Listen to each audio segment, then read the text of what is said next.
positional grades for what he's seen so far throughout the season, throughout the first 5 weeks of the season. We do weekly ones, and obviously we'll continue doing the weekly ones once we're back to action again. But JD's going to do his cumulative grade review. I guess we call it midterms, right, JD? We'll call it midterms. We go midterms. Yeah, a little early, fall break, kind of, grade. We could do that. Yeah. So Jay's gonna get into all that. So we'll begin. Yeah. I seen G Pick said, I bet Caleb Williams got Andrew Wings. It's funny. Chad is rolling tonight, man. Good seeing you all. Hey, good seeing you all. I just want to say that. So I'm gonna get all my grades, Marcus. Yeah, you know how teachers start pulling everything out and start looking at it, and that's what we have to do. There we go. Also, too, this play didn't make it on there. You could have made an argument for this sweet play, that juke that Pat had on that guy to get that first down there. I thought that was sweet also, but yeah, there's a lot. I mean, and that's another thing too. For the offense is looking as bad as it was. I mean, we rattled off between myself and everybody in the chat. We rattled off like 10 plays that we could have put on that list for just the offense alone. So that's pretty good for a bad offense so far this year. Yeah. So we'll start with the QBs. QBs real quick, okay? I got all my grade sheets right here. Just kind of talk about it. So I'll say this: let me start here. I think part of what some of Pat has been struggling with at the very first few games of the season was that defenses were always going to play us different, okay? They're always going to play us different. And one of the things they were going to play us different with is they got to show Patrick Mahomes something that is going to be difficult for him. And one of the things that I see that is prominent against our offense is dropping 7-8 in coverage. I don't believe any other quarterback sees 7-8 in coverage as much as Patrick Mahomes. I just don't. I could just almost surmise to that point that he is probably getting more than anybody else in the league. And sometimes that could be to our detriment because sometimes, Mark, we do a lot of like 2 or 3 wide receiver, combinations where we don't necessarily have a lot of, 5 guys out all the time, right? And we know sometimes Pat likes to go for the deep ball. He don't. The first of the season, he didn't quite take what the defense was giving him. And so that became somewhat of an issue. And I think Pat can agree with that thing.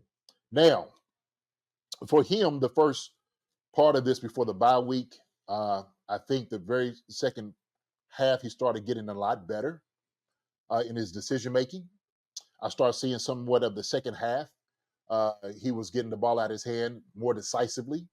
And a lot of that can go into the coaching and how they put guys in the player, putting in position to make plays. That's the truth of it. And I think Nagy and Andy had to do a much better job on their end too with that. So we've seen that he's had a high turnover rate too. He's thrown a lot of interceptions. Some of it is not making the reads like he needs to. Some is still the mechanics coming off the back foot, like he knows better than doing. But as I'm looking at my grades, Pat right now is playing somewhere at a C plus B minus. That's where Pat is. I'm looking at, like I said, accumulation of all these grades. That's where I see him at. Probably C plus B minus. Okay. I think this second part of the season is somewhere where we're going to see a different Pat. I really do. Because with this running game that we're about to unleash on the entire league, is going to open up our pass too. So you can't just drop 8 in coverage or 7 in coverage. I think we might utilize a little bit more RPOs. I don't think we used a lot of RPOs this last time, and I've said this on Twitter. I'm not really a huge RPO guy, But when you have a juggernaut of guys in the backfield like a Kareem Hunt, I think you need to take advantage of it. Okay. And it all goes into the numbers and, counting into the box. They could bring guys down. Obviously, the safety's down to do that. And if it is, then there's other things you can do. There's ways you can adjust to that. But I do believe Pat is right there around C plus, B minus level. Okay. If y'all disagree or agree with me, hey, please let me know. Okay. Please let me know.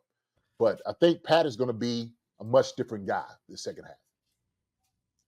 So yeah, I mean, easily the worst start to his season as far as statistics wise. I'm not talking about the undefeated aspect, which is great. At the end of the day, win loss is all that matters in the end. But we obviously know Pat is, rivaling the goats of the NFL. But so far, 15th right now he's 15th in passing yards, 19th in passing touchdowns right now, and tied for second in interceptions right now. Lead the league in interceptions for tied for second. So not the best start right now. not the For him. best. Not, Not the best. not the best. But this is what greatness does. They work on getting better. They always feel they can do more to get better. And it's to make everybody around them better. Okay. This is all that matters. So GP says it. Numbers mean nothing as long as you get dubs. Well said. Well said. And so that's our sentiment. I know that the Chiefs, they believe in this 100%. And they're gonna lean on that. They're gonna lean on that. So Yeah, and you kind of mentioned what we're going to see the second half of the season, and it's kind of what we saw in that Monday night game, a little balanced attack with the hunt for Red October, baby. yeah, the hunt for Red October. Love. Boy. There we go. So this is actually one of the groups. Because I was actually, when I was thinking about this, like, well, I wonder what group actually has done the best out of everybody, position wise, on the Chiefs. This is one of our most solid positions on the field. Okay. Uh, I said a couple of A's, B pluses, B minus, and a C plus, I think, in the one. Uh, but these guys have been phenomenal. We've gotten a lot of it. Carson Steele, uh, which we didn't really, you know, expect. We didn't expect Carson Steele to be the type of guy he is. Yeah, and obviously, the fumbles is an issue that we've talked about, right? But the guy's passionate about playing. He runs hard. He runs behind his pads. High and tight, baby. That's what it's got to be. High and tight with the ball. So he filled in nicely when we lost Pacheco, when he had to come out here and run when we needed him to run. And he did a fair job of it. Actually, he did a daggone good job of it, Marcus. Really good job. Sanjay P. Ryan got him from the Broncos. We needed to get a guy like him too. He's come in. There's some things we want to get the ball to him as well a little bit more. I like to see him getting the ball a little bit more. Got a touchdown, obviously, against San Diego. But he's fitting in nicely. We knew it was going to maybe take him a couple of weeks to fit in, and he was like right on time when we needed it. When we sit there and we watch Kareem Hunt, okay, which we thought Kareem Hunt was probably up there in Cleveland somewhere eating potato chips and Funyuns and all those different things and wiping, the all the debris off his stomach. He was up there working. He was sitting there getting himself prepared for a time such as this. He was preparing himself. And lo and behold, he fell right in the laps back here home with the Chiefs. Incredible. Absolutely incredible. And so we've rode his back for the past couple of weeks. I said this past week for sure, but his first week, we didn't know he was going to get that many carries as he did. He came in and he showed, man, he is still that guy. Okay. Pleasant surprise. Pleasant surprise.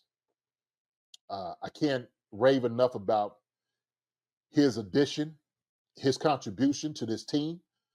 But as a whole, I think this hunt for Red October and going forward until we get Pacheco back, we're gonna be a problem against teams and defenses. Marcus, we are, and we're gonna let them know we are coming to a stadium near you. We're coming for you. That's what we're doing. Okay, so For the accumulation of these guys, I gave the wide receiver, the running back room, I gave them a B plus. They got a B plus right there for the season. B plus. So done Yeah. a tremendous job. Top to bottom, you mentioned Steele had that one game. Atlanta played amazing. The game you were at, in the 2 games that Kareem Hunt has played, 1.5 games really, because he got the midway towards the end of the second quarters where he got some burn in that Chargers game. I looked at the numbers based on rushing yards.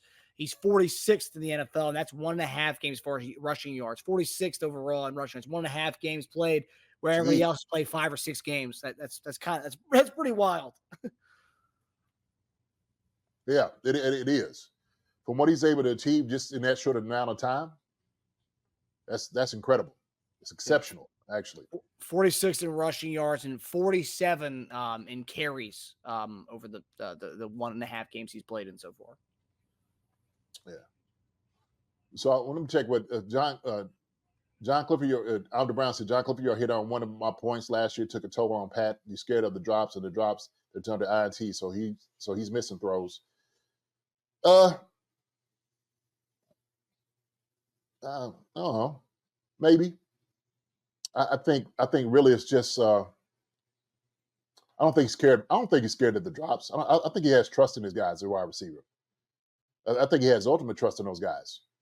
I think what they've done defensively is they've kind of muddied the look for him of what he's going to get. And so what they know what we do offensively. They know that we like the quick, short games to live in. That's why they drop the 8 deep right there in the short games, right? We live somewhere around, I'm gonna say 6 to about 12 yards. That's where we live. That's where we make our money. And so teams know that. They've done studies to know who we throwing to, what a combination looks like. They know we like that short corner route, almost look like a 10-yard out route. It's like a little cell route that we just kind of run. We'd like throwing it to. That's the one that I think he's like 2 picks on, to be honest with you. And so we got to just know. Also, too, we got a young receiver that's going to learn. So I think that's what it is, actually, John, or Amda Brown. So, yeah, appreciate the contribution, brother. Thank you so much. Teams know. Didn't see that. I didn't see that the contribution. Amda, appreciate it, brother. Yeah, I guess a comment here: best trade package, CH, and forced into Cleveland for David Njoku. Juju's number 1 wide receiver, and Njoku only runs routes. Kelsey does his thing. Hunt, Checo dominate the run. Where would you be on that trade? You don't like that at all, do you? No. No. Njoku needs to stay where he's at right now.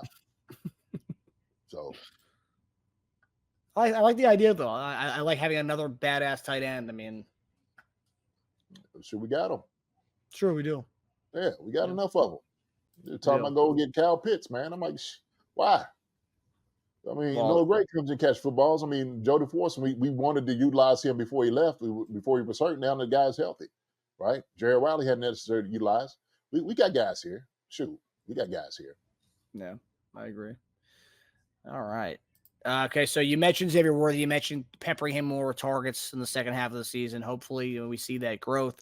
But JD, what do you got about the wide receiver room? The 2 phases of the wide receiver room. We got the all Rashee Rice 100 targets in the first 3 weeks wide receiver room, and then you got everybody else wide receiver room after that. Yeah, so the wide receiver room, man, I think this year has been somewhat pretty consistent. When I'm looking at the grades right here, and so they haven't really hurt us. Xavier Worthy is a young guy, as a rookie. As things he's learning as far as like route running, about being a little bit more attention to detailed about the things that he's doing, how you influence the coverage, the defender to get open. So I think he's learning that. It's something that you got to play to learn the experience, right? Another thing he's learning is the physicality of the game. One of the interceptions that the dude made from Cincinnati, that was an interception for me. Worthy, if he's more physical on that play, the guy's not even in there to make that. And so that's something that you have to learn. That's experience of learning those things. But he's gotten better. He's gotten better. We started to do some different things with him reverses, uh, throwing a couple of wide receiver screens, deep routes. So we keeping him honest with Xavier Worthy. There is nothing that we run that he cannot do, not at all. If anything, I think we need to increase the looks that we give to Xavier Worthy. Um, everybody talks about how small he is. That sucker's he might be thin, but you actually look at him, man. That sucker's made of muscle. He's muscular. He's muscular. So he'll learn how to protect himself too.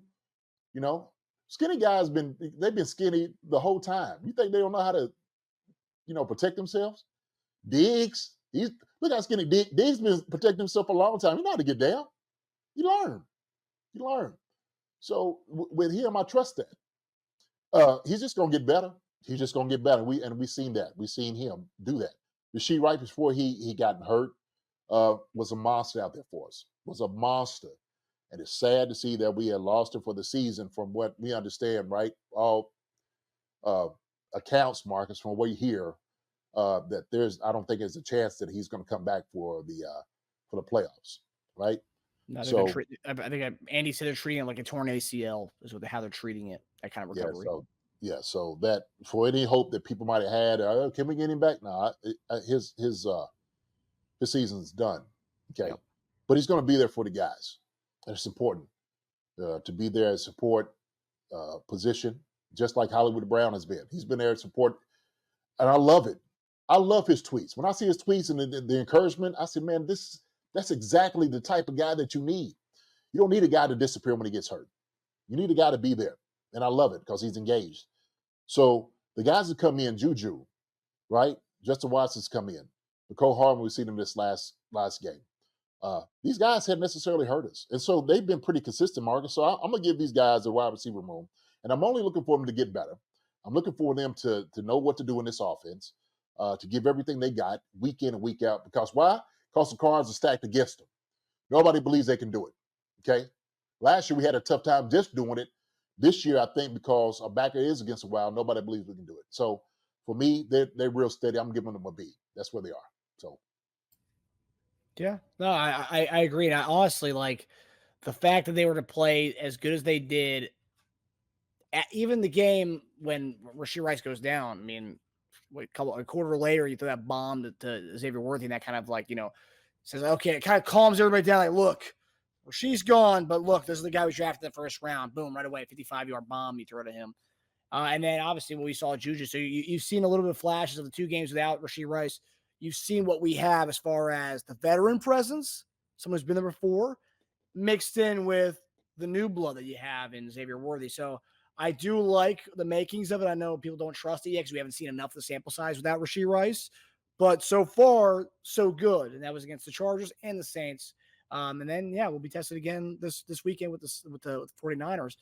Because we still, even after this weekend, guys, we still have 2 more weeks before the trade deadline. So if we look god-awful this weekend and the next weekend, there you go. But so far, the 2 tests we've had since Rasheed Rice went down, they've checked out and they've looked pretty good. And we've covered different bases with Xavier Worthy dominating and Juju dominating. So, and the point you're making, I think also too, is who's to say that Xavier Worthy can't turn into like a Rasheed Rice? He can't turn into a glorified, almost number 1 guy. He could be your dude. Why not? Give him value. That's what I think. It's what these guys that just now coming up, they hadn't gotten. Somebody sit there and said that. I think who was that? That said they got 10% of the snaps. Oh, talking about Hardman. Yeah. So Hardman played 10% of snaps and had 4 catches on 4 targets. That 4 quick screens. Man. Right. So you just got to get him some work. Get him some work, man. He's ready to work. So as long as he stays healthy, he's going to be fine. He's going to be fine. So good, Sam, man. Appreciate it. I believe you made the comment after our post-game show, and someone on the Bleacher Report comment was like, this guy just said that that they can use Xavier Worthy like they would use Rasheed Rice. I think they can use him. They can use him as far as you're talking more as far as volume, getting him touches. Yes, they could easily do that. You can easily do it. It's gonna look different because they're not the same type of body. They're not the same type of playing style, not the same type of body type. It's gonna look different, but the sentiment is still there. Get him touches. Put the ball in his hands somehow. reverses, jet motion, a little pass. Mahomes catches and throws it to the receiver running jet motion. Do some of that. We haven't really seen much of that in a while, actually. I think I saw Caleb Williams and the Bears do it yesterday. And some teams do it where, the jet motion where they catch it and the quarterback kind of throws it right in front of them. We haven't really Yeah. done that in a while. Let's see that again. We saw them do it a lot against the Niners a couple of years ago. We played them in the regular season with Hardman. I said, man, he fits the mold because what he was doing down in Texas was a lot with what we see and what we do. And so just like Richie Hall and Andrew Brown was saying, look at Devontae Smith, right? Smaller guy. Nobody, he's too small and thin to be. It's true. That sucker plays ball. So, we ain't asking him to run all in routes, running to the linebacker. We're just saying get the ball in the hands of the playmaker quickly and then let him do his thing. We get some blockers in front of him and just let him go. Because that's one thing that you cannot coach, and that's speed. I'm sorry.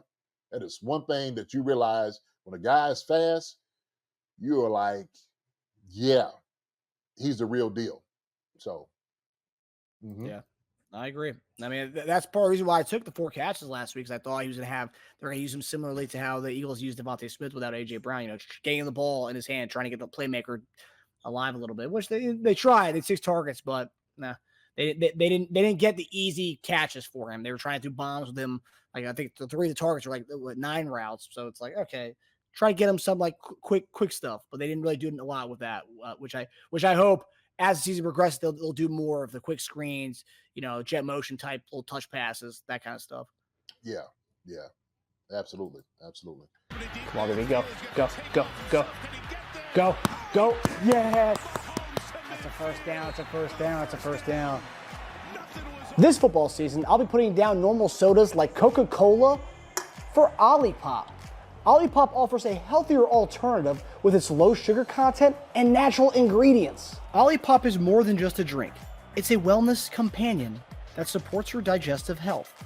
Packed with prebiotics, this fizzy elixir helps promote good bacteria in your gut, leading to improved digestion and overall well-being. So go ahead, click the link in the description and use promo code SODALOVE and get your can of Olipop so you can enjoy the game guilt-free. Go Chiefs. Use the promo code SODALOVE for 15% off now. Let me see. Who have it? Go for KC forever. Good to see you in here. Susie S. Good day, Susie. She's from down under. Is that right? Good seeing you, Susie. I love it. So JD, yeah.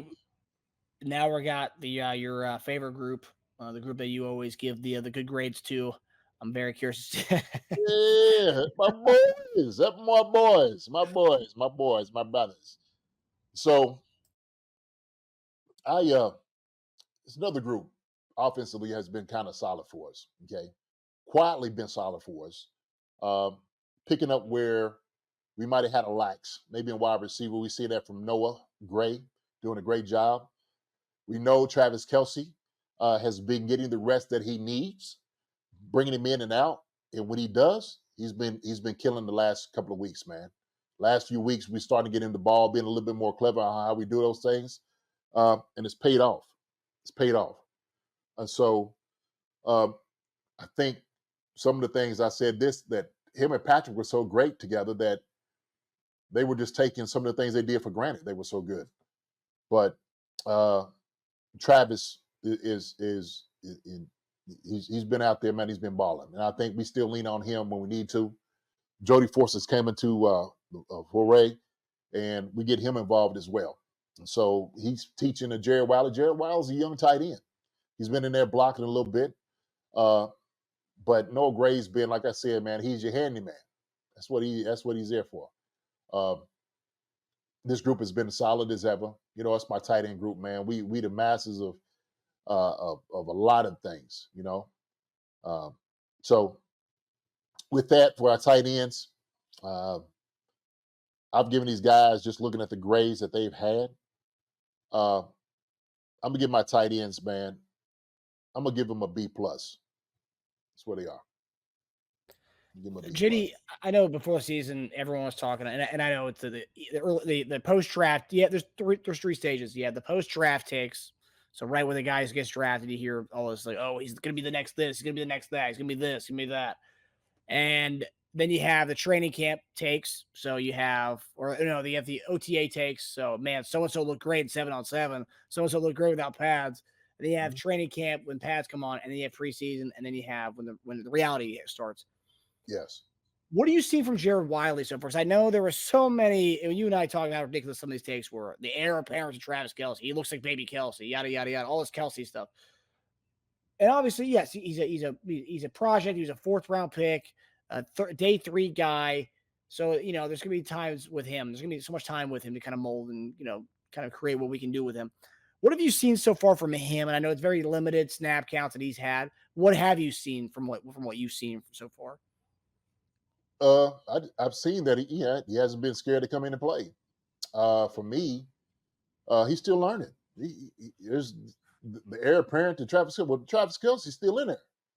Travis Kelsey's still killing it. And so all we're asking for Jared Wiley to do is come in, compete, um, and learn. Learn from the best. Why not? Learn from the guy that does it, the best in the league right now. And watch from Noah Gray, the hard worker. Put those two guys together, and that's how you run it. So this is a learning year for him. But we also asking you, like, man, you can play too. So play your position, play your role. That's it. That's it. I mean, that's all he needs to do, man. I'm not asking for anything more than that. Okay. When you come in, you just make sure you know what you're doing ain't hurting us, and you just come in and you compete. So learn from greatness. Yeah, and also too, this is why we don't place. You and I were very level headed with this, obviously, but this is why you don't place these ridiculous expectations on a guy coming right out of the gate and who's a day three guy, calling him baby Kelsey. It's like you're placing for some people because I've seen some people say, "Oh, he's a bum, get rid of him." Some fans are, but like this is why you don't place those expectations on a guy. Come on, Jared Wiley's gonna be Jared Wiley. He's gonna advance at Jared Wiley's level because that's who he is. Because he's Jared Wiley. Let's see him kind of grow and mature in the NFL. So this is why you Yeah. don't place baby Kelsey heir apparent talks to a guy day three of the draft. Just don't do that. Well, it's just trying to crown a guy to be something that he hadn't even got his own way yet. It's unfair to him. It's unfair to him. It's unfair to the guy that you actually trying to compare him to. Okay, because that guy put in a lot of work and effort and become the guy that he is. Travis Kelsey's done put a lot of effort and stuff to become the tight end that he is today. Okay, and we should do the same thing and give the patience to Jared Wiley to become who he is. So, Sarah 73, good to see you, Sarah. He will get great in his time, no doubt about it. Absolutely, absolutely. So, Yeah, and it also takes to give him time. So fans, give the guy time, please. Let's not start sending people packing without actually like seeing these guys play. I think it's the most wild thing ever when I see fans get mhm, mad because he's not Travis Kelsey around the gate. Because guess what? Travis Kelsey was not Travis Kelsey around the gate. Travis Kelsey had drop problems. Travis Kelsey would fumble the ball a lot. Travis Kelsey was not Travis Kelsey for a while, guys. So let's relax on this stuff. All right, JD. Now we're gonna go to the OL, the O line, which a lot of people, going to season talk about the 360 of what we thought was gonna happen, the reality versus what we thought was gonna happen, the projections versus reality. And projections, everyone was saying we have the future left tackle, the Mahomes left tackle of the next 15 years, and Kingsley Suamate. Obviously, right now, that's not the case. And Wanye, I think, is doing a pretty stand-up job. I know a lot of people want us to really bench Wanye for what reason. I have no idea, just because I think Kingsley's supposed to be that guy. And again, this is why, going back to Jerry Wilder thing, this is why you don't set these expectations on guys. If Kingsley was that guy that a lot of people said he was going to be, he would have been a first-round pick. There's a reason why we got him at the end of that second round. Okay, he's not. Most of these left tackles in this draft were projects. Kingsley was a project. He was a slightly more of a project than some of the other guys you drafted ahead of him. But nonetheless, Wanye, I think, has come in and done pretty well. But it's just funny because, we talk about the offensive line, the projection versus reality. And a lot of people thought he was going to be the guy on day one. And now it's Wanye Moore. So, JD, curious to hear how your grade is on the offensive line. uh, So same for me, and like people were saying, the O line, and it is. I think it's a fair assessment for them to be great. We expect that out of them. We got some money into these guys that we've invested. Uh, and so this all season, we decided not to go with a veteran left tackle, guy that had a lot of experience. The two guys we had were very young guys. Wanye's second year, and this is King Suma his first. So that was something that was new for us. After having Donovan Smith here, and we knew there's going to be growing pains. Marcus, we knew that. Like you said, going into it, we knew that. I think just kind of talking about tackle play, uh, and also too, Jawan Taylor. Some of his penalties have been disappointing, but we talked about that. I think he'll get it better. He's a professional. We paid him a lot of money to get these things done, and he improved last year on his penalties about what he was doing. He got better in lining up phase of the game. Still need to get his hands put together. So, but I'm trusting on him to, rectify that situation right now. Okay. Especially when we know, and he knows that the refs are going to be looking at him more than anybody else. So that is the reality. Now, the three guys inside, Tooney, Creed, and Trey, have been doing a hell of a job. They've been doing a hell of a job. We paid Creed a lot of money this year. Deserved every penny of it. Deserved every penny. We're thinking about signing a Trey Smith. This is one of the reasons I'm against trying to get a big money wide receiver here, because we had to think about getting a Trey Smith here or Nick Bolton for a long term. You don't want to break up that party, especially with a guy that you don't quite know. So I'm these guys on the offensive line has been doing a good job for us. Now we hold them up to a high standard, Marcus. We hold them to a high standard. That's the reality of it, okay? And I'm always going to do that. The offensive lineman, as an offensive line coach, I've coached offensive line. One of my guys, actually two of my guys that I've coached in high school, play in the NFL. Two of them. Got Landon Young, and you got Jedrick Willis, left tackle with the Cleveland Browns. I know both those guys. Okay, and so I've coached, and I look at my offensive linemen. I like to call. They used to call me uh, honorary lineman. That's what the guys you call me that. When I was playing, and I wear that with honor. That's a badge of honor to me. Okay, because I had that mindset, the things I was going to do. So with that, these guys have been doing a good job. There's some things I want to do better in the red zone with these guys. I think that for me, that's where you earn your money. Okay, the short yardage, getting guys in, and we've done a pretty good job. It's been a little bit above average.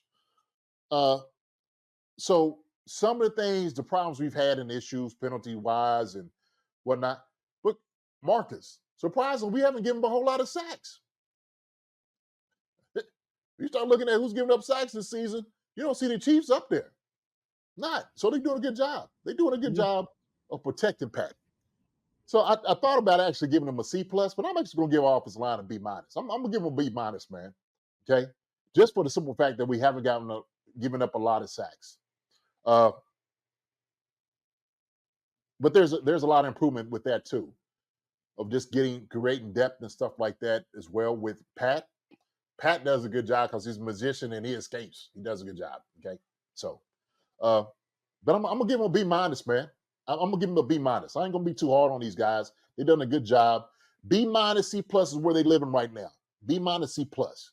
But these guys need to be B to B plus each and every week. That's what they need to be each and every week. For us to be great, to be good, to be champions again, they need to be B to B plus every single week. Okay, and they put that on their shoulders. Okay, I know Andy's putting it on his shoulder. Andy Heck's putting it on their shoulders, and these guys are holding themselves to that standard, right? So, Yeah, no, I agree. I'm seeing G Pick says OL should be an A. oh no, no sir, no sir, G Pick, no sir.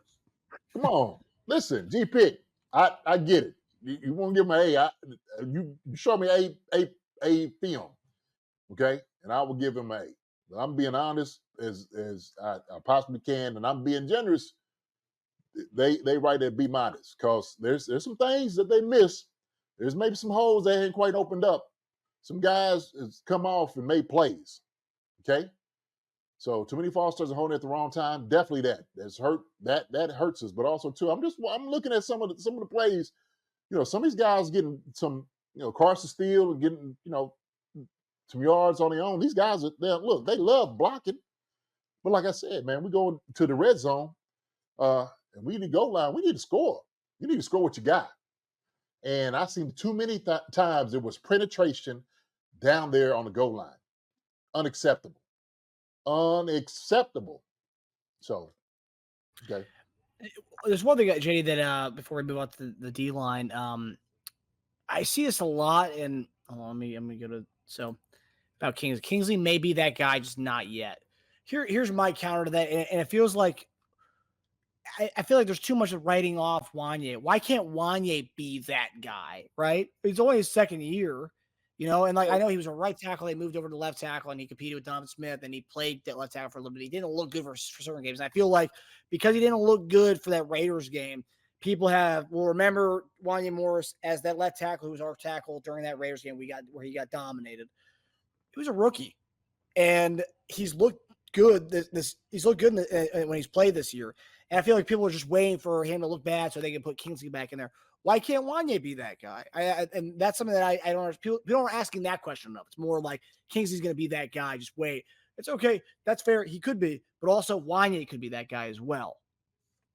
Both of those guys are very athletic. They're very athletic tackles, and I think sometimes what happens with athletic tackles, your technique wanes a little bit. And I agree with you. I like Wanye, and I said this at the very beginning of the season during training camp. I said, hey, look, I will go with experience.